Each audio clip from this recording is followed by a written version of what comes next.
This is English Shorthand Dictation number 164 and the dictation speed is 140 words per minute. Ready? Start. Sir, I cannot help saying that this government has been constantly encroaching upon the privileges of this House. My honorable friend, the Home Minister, is unfortunately not here, and I regret it because I do want to refer to one or two things for which he principally is responsible.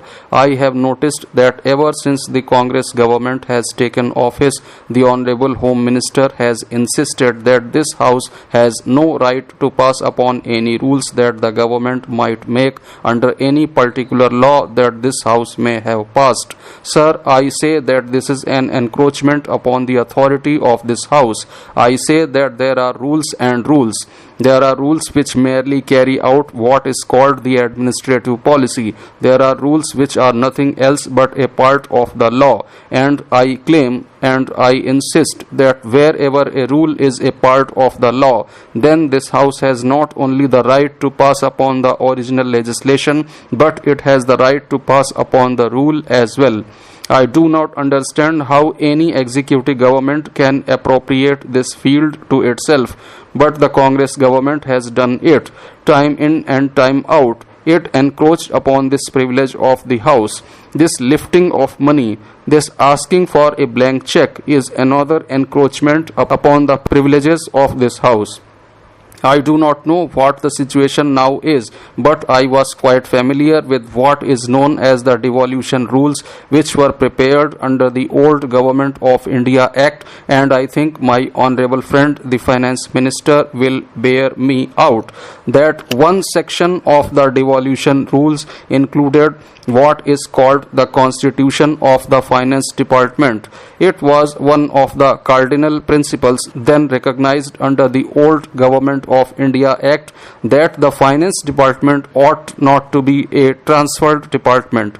The reason given was a very substantial reason for not treating the Finance Department as a transferred department. The Finance Department was intended to be the watchdog. The Finance Department was intended to scrutinize all expenditure that was put forth by any particular minister in charge of any particular portfolio. It was intended that one of the principal functions of the Finance Department was not only to see whether the sum asked for any particular purpose was necessary and could be granted, having regard to the financial position of the province, but whether the grant asked was properly itemized. I am sure that although the old Government of India Act has ceased and the devolution rules framed under that act are probably no longer law, the principles enunciated in those devolution rules must be abiding for all time. Ever since finance came to be recognized as an important part of the machinery of control which the legislature has forged over the executive, it has always been accepted that no minister shall place before the legislative a demand for any lump sum without specifying the particular services, the particular items which are supposed to be included in that demand. The reason is twofold. The House must know what are the details on which funds are being spent. Secondly, it is necessary for the Audit and Accounts Department to know how the money granted by the House has been spent. It is something which is quite inexcusable that this government should have had the audacity to come forward before this legislative and merely say that they want rupees 31 lakhs for spending on certain items about the propriety of which the House has never decided and as to the details of which the government itself has not made up its mind. I say it is audacity. Now, coming to the budget itself, I do not propose to go into the details of the different items of which this budget is composed. That would take me too long. Nor do I think the general discussion is the occasion on which one should go into the details of the expenditure. I propose to confine myself to the general aspects of the budget, the broad problems with which we are faced, and the ways and means adopted by the Finance Minister to deal with those problems. Sir, the question I want to ask is this.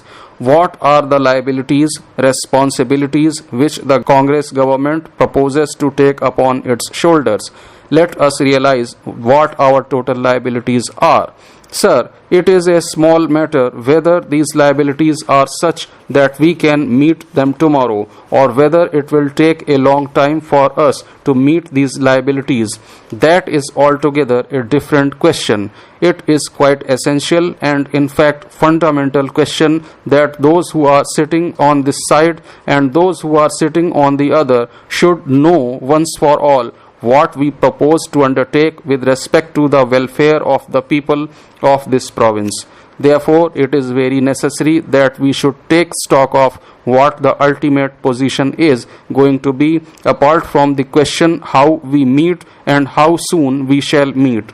Now, it is quite clear that traditionally, taking things as they stand in this province up to this day, governments have undertaken their responsibilities and duties, which certainly cover such fields as education, public health, medical relief, and to a certain extent water supply. But governments have never fulfilled these responsibilities. These are admittedly the functions of the government. I am glad to say that the Congress ministry, when it came in office, issued a statement which is called a statement on the labor policy of the government. I would like to remind my honorable friend of that statement because he has altogether taken no note of what the government has stated in the press communique. Referring to that statement, I find that the government has unequivocally accepted the fact that these are not the only duties which this government would look upon as its obligations. The Congress government has accepted that over and above these, there are other duties which the government must undertake. These duties are unemployment benefit, sickness insurance, old age pensions, maternity benefits, and premature death benefits to dependents. Therefore, we have got to start with this position that my government, which claims to have the reins of office in its hands, must look upon these duties as part of its functions.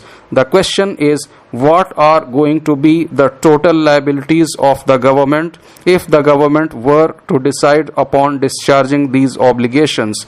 As I said, it matters nothing. It does not solve the problem whether we are in a position to do this today or not. It is quite essential that we ought to know what our duties are and what is the liability in which we will be involved ultimately. Sir, taking all these things into consideration, I would like, even at the closing of the debate, some kind of estimate from my honorable friend to tell us what exactly would be the liability thrown on the revenues of this province if we are to undertake the discharge of those liabilities in their fullness. I have made some little calculation so far as I am able to do. My calculations cannot be exact. I have no information. I have no data. I have no expert assistance.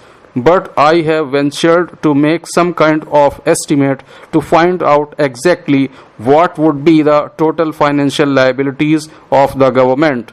Modestly speaking, the total liabilities of this province will come to rupees 24 crores. This is what a government of this province will have to bear in mind. I have no objection which government comes in.